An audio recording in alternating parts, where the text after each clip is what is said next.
Welcome back to the channel, everyone. It's Late Night with the Gringo, and I'm your reluctant gringo, and we are back with movie reviews.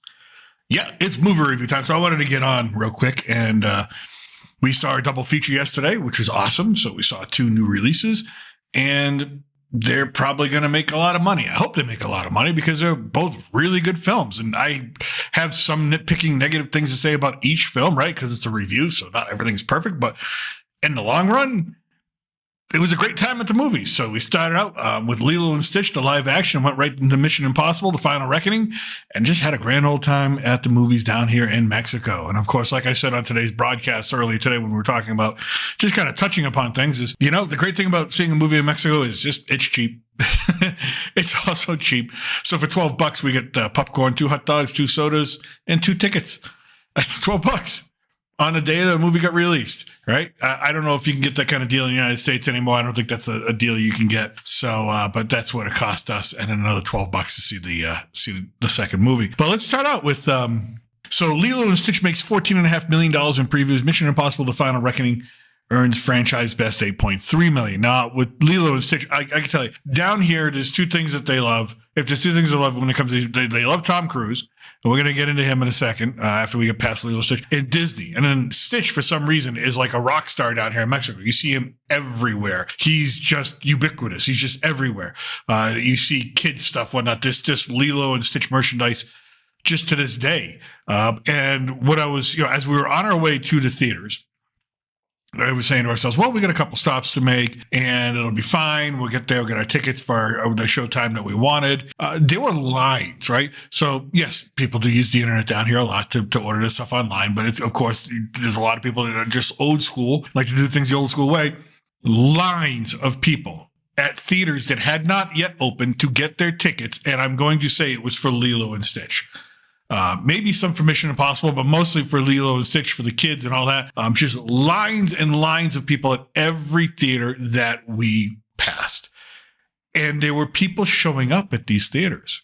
Old, young, middle-aged, teenagers, people with their Lilo and Stitch outfits and their t-shirts and their merchandise and their Stitch plushies and their Stitch backpacks and their Stitch whatever, their Stitch hats, their Stitch everything. Some people were they had like full Lilo and Stitch pajamas, like footies and everything. It was crazy. I don't know what the reaction is in the United States for this film.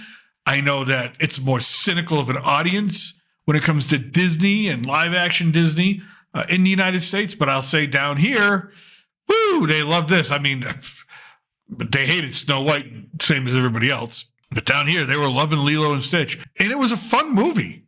It was an absolutely fun movie. Now, I don't really remember or if I've even seen the original animated Lilo and Stitch because at the time my kids were so young, they were probably watching it. I was working overnights. When you work overnights, you don't stay up to watch. No, if you've got time, you sleep. I don't recall the plot, or I can't tell you. The one thing I can't tell you is that how close to the original animated was it? Well, who cares, really? Honestly, it was a fun movie. It was a really fun movie, really well done. The actress, little girl, played Lilo. Again, we're going to be spoiler free here.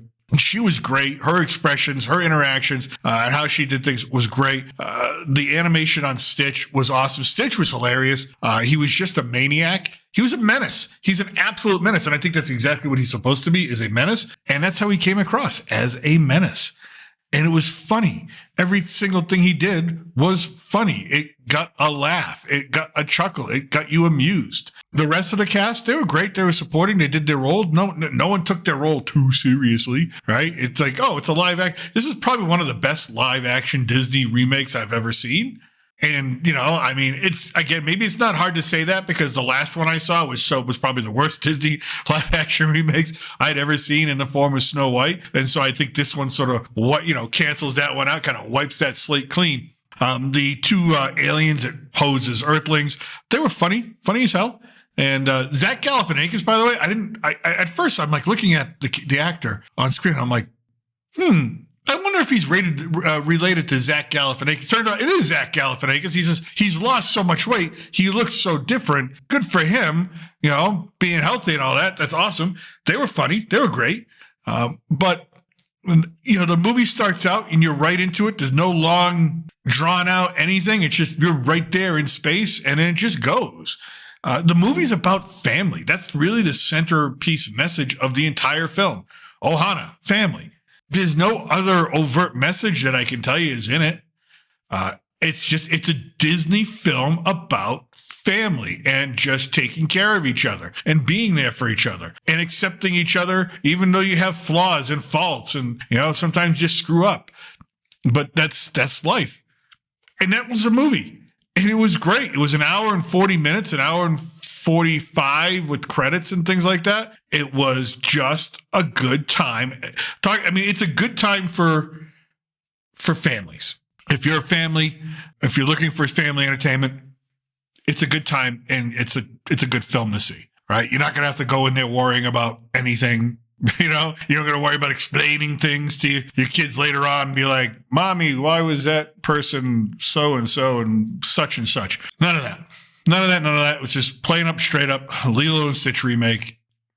And I enjoyed every minute of it. And I think you will too. So perfect movie? No, it's not a perfect movie, but it's a fun movie. And that's all we ask. When we go to the theaters, we just want to be entertained. And we're entertained. Mission Impossible was next. Holy crap, this movie was long. But you know what? If you're going to cap off at almost 30, the first Mission Impossible in 1996, we're looking at almost 30 years of a movie franchise. Yeah, it's going to be long. Now, I've heard a lot of criticism about this film, and I don't agree with it. Yes, there are some things that I thought could have been tightened up, could have been a little bit better. But you're dealing with a film that's set to cap off a 30-year franchise, wrap up a bunch of stuff over a 30-year period, and have a bunch of callbacks and whatnot from 7 other movies. It's going to be long. There's going to be exposition. Exposition is okay. You just can't always be running around doing everything. As long as the exposition is executed well. So yeah, you've got a lot of action sequences and crazy stunts, and you got a lot of exposition. But the exposition is okay because it's so well done. A lot of people were complaining. I know I've heard the usual suspects complaining about certain, oh, this doesn't make sense. It's a Mission Impossible film. If you saw the very first Mission Impossible in 1996, then you should never walk into a Mission Impossible film going, it needs to be realistic. It's a Mission Impossible film, you idiot. The people in 1996 had fake faces they were ripping off. Like, that doesn't exist, right? That doesn't exist in real life. It doesn't exist in real life that someone can break into the CIA through the ducts and the air vents. It doesn't exist. It's a Mission Impossible film. So if you're looking at this film going, well, that's not very realistic, then you're an idiot. Because it's not supposed to be realistic. It's Mission Impossible. It's supposed to be over the top, fun. It's supposed to be absurd at times. Things that you're like, okay, that's not real, but you know what? I'm going to go with it because it's Mission Impossible. That's what it is. Yes, some of the stunts he does on it are real and they're insane, but the rest of the stuff, it's just a story based off of a television franchise from the 60s that was just as convoluted then as it is now when you look back and watch it. So if you're going into Mission Impossible and you're like, oh, this film, that doesn't, he jumps off a helicopter into the ocean and miraculously it's there with a submarine with that doesn't make sense. Yeah, it does. If you listen to the film, number one. Number two, who gives a shit? That's what's supposed to happen next so the film can move along. It's a Mission Impossible film. It's fun. So you go with the fun. So first of all, go with the fun. Don't go in there thinking, this thing doesn't stick to reality. No Mission Impossible film ever stuck to fucking reality. So with that, it's 3 hours long. There's lots of exposition. It's chock full of characters. Again, one of the other things that I heard about this film from other reviewers is that you got all these side characters. They don't really add anything. They're kind of bland, lots of exposition. Actually, I thought that was one of the better parts of this film, is when you did cut away from Ethan, who's the main focal point of the story. Angela Bassett, great actress. Loved her as a president. Think she killed it. Nick Offerman as that general. He's in there for 30 seconds? I think he did great for the 30 seconds that he's in there for. The dude from Mindhunters, and I can't remember his name. Great actor. But yeah, he plays his part well. Kittredge is back. Henry Cersei plays his part well. The guy who plays Jim Phelps' son plays his part well. Benji plays his part. Like, they are all given something to do at some point in time. Haley Atwell, she's there for key points and does what she needs to do to help the story move forward, because it really is ultimately Ethan. It's Ethan. I had one guy, one asshole talked about the villain, Gabriel. They said, well, he looks like someone who just walked out of a telenovela because he's Spanish. So because he's brown. So if he was white, he'd be okay. I don't understand the comment or the criticism. Yeah, Gabriel, one of the big bad guys that is in the film, he's played by a Latino. Yeah, he looks Latino. I'm not sure what the criticism was, and that was neurotic to say he looks like he came out of a telenovela. So basically, you don't like brown people. Okay, I don't know what to tell you. All telenovelas down here are played and acted by brown people. I mean, if he was white, would you say he came out of a soap opera? I don't know. I'm not sure what that stupid criticism is, but it's a stupid criticism. Just to get a cheap laugh off of racism. But that's the state of the internet so far, I guess, with that. It's just how I feel. But did he play his part well? He played his part well. Luthor, Marcellus Wallace, he played his part. He did everybody did what they needed to do. There was no like shitty acting. There was great facial expressions from everyone. There were a couple of new people added in. Yeah, it's not a perfect movie. It's got a lot going on. It's got a lot of moving pieces, and its main villain is AI. Its main villain is the entity we are left over from the part 1, Dead Reckoning, right? And yeah, so there's going to be some explanation, because you have to also be aware that not everybody probably remembers or saw the first movie, the previous film. So they got to add that in. And I thought the homage that they did in the beginning, where they went through all the Mission Impossibles and tied almost everything together. I mean, there were some films like Mission Impossible 2. It's not that bad. It's not that bad of a film, by the way, looking back on it now. But it's kind of hard to tie this one in, but Mission Impossible 3 you could tie in. Dead Reckoning, of course, ties in. Ghost Recon, Ghost Protocol, whatever they call it. You could tie that in. Mission Impossible 1 gets tied in. Everything gets tied in, and it's a great way to kind of just go throughout the whole thing. And I thought that was great. I thought that was awesome. But yeah, did it add a length? Yeah, it's like 3 hours long. So, empty your bladder beforehand, or just have a really strong bladder. There are scenes in this film that will make you hold your breath, literally, for half an hour straight. There was one sequence under the polar ice cap.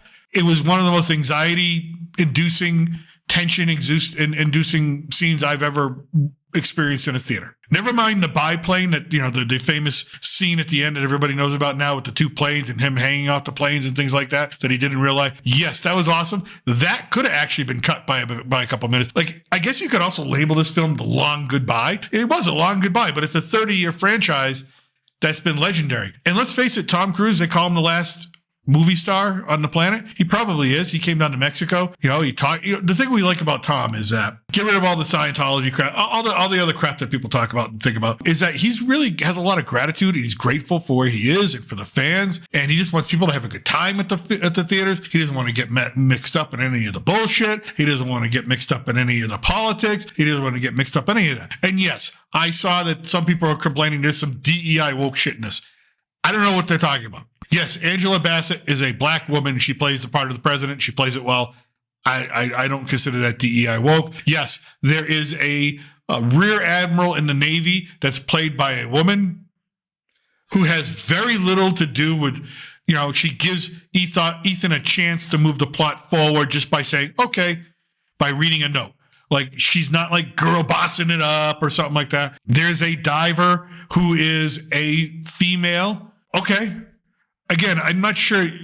Everybody's so touchy now. They're like, it's DEI. And I'm like, dude, that's not DEI. I know what fucking DEI is. I had to teach it in Apple. Okay. That's not fucking DEI. That's just people playing a part. And they're not girl bossing it up. And they're not taking over the movie. They're not replacing Ethan. They're not replacing Tom Cruise. They're not doing any of that crap. So please, save your criticism for when it's actually relevant and for when it's actually appropriate. So it's not full of any type of messaging. This film does not have messaging. All right. Does it have a lot of exposition? Yes. Does it have stuff that could have been cut? Yes. Does it have some things that are really drawn out and you're like, that scene could have ended a few minutes ago? Yes, absolutely. Absolutely. But this is the last Mission Impossible. And so you kind of have to give them the benefit of the doubt to let them go, you know what? We're going to make the movie that we want. We're going to put in the time that we want. And, this is it. This is it. This is a wrap for us. I will say I'm not crazy about the ending, because you always look for something more definitive in an ending. And this one was more like, again, there's no definitive, like, you could, like, maybe they are making another Mission Impossible. I don't know, even though they say they're not, but they left it that way. But it's a really good movie. It was a really fun time. at the movies and all the callbacks, all the Easter eggs, all the little additions from Mission Impossible 1 all the way to 2, 3, 4, 5, or 6, 7, that you see layered in there, laced in there, that have implications in there. Really well done. And I think we owe it to Tom Cruise, someone who, again, I think he's earned it. I think he's earned it. I think he's earned the idea that, you know what? Here's a guy who just loves movies. Here's a guy who just wants to make movies for the fans. Here's a guy who truly does appreciate people. And he comes across in his interviews. They even tried, there's one interview I saw with him. They tried to get him to answer something political. And he's like, I just want to talk about the movie. I only want to answer questions about the movie. I don't want to talk about stuff. Totally shut the reporter down. Here's a guy who does little videos for the fans to say thank you and hope and say, I really hope you enjoyed this. I really worked hard on making this film for you. You don't get, like, who else does that? No one. No one. And that's why he is the last movie star. And yes, again, is this the perfect Mission Impossible film? No. Is it really good? Yeah, it is. It was such a blast. Such a blast. I was exhausted when I got out of there. Exhausted. So go see it. Again, you want something family friendly for the kids? Lilo and Stitch. Perfect. I think Disney absolutely nailed it with what a family friendly live action film should be about and what we should offer families. Boom, nailed it. Tom Cruise, congratulations. I mean, if I could say that to anybody, I mean, he's got tons of money. He doesn't really need my congratulations, but awesome job. What a franchise, and thank you for saying thank you. Thank you for being that grateful and having that type of gratitude. So with that, I'm going to go on and get out of here. It's Friday night. I'm still your reluctant gringo. Let me know in the comment section below whether you like the films or you're going to go see the films or not. Salut. I'll wave, everybody. See you later. Thank you.